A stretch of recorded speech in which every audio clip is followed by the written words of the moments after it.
শুধুমাত্র পাহাড় দেখার লোভে রিসেন্টলি আমরা চট্টগ্রামের এমন একটা পাহাড়ে গিয়েছিলাম যেখানে উঠতে প্রায় 2200টি সিঁড়ি পাড়ি দিতে হয়। হাতে মাত্র 200 টাকা থাকলে আপনারাও ঘুরে আসতে পারবেন এই পাহাড় থেকে। চলুন ভিডিওটি শুরু থেকে শুরু করি।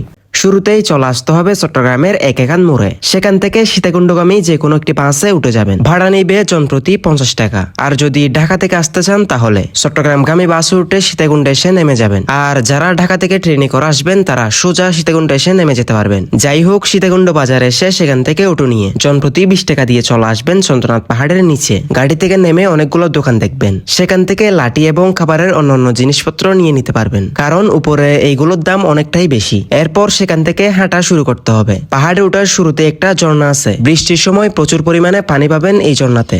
এখানে হচ্ছে দুইটা রাস্তা আছে, একটা হচ্ছে ওইটা আর একটা হচ্ছে এটা। আমরা মূলত এটা দিয়ে যাচ্ছি, ওইটা দিয়ে নাকি একদম খাড়া সিঁড়ি, তার জন্য আমরা এটা দিয়ে যাচ্ছি।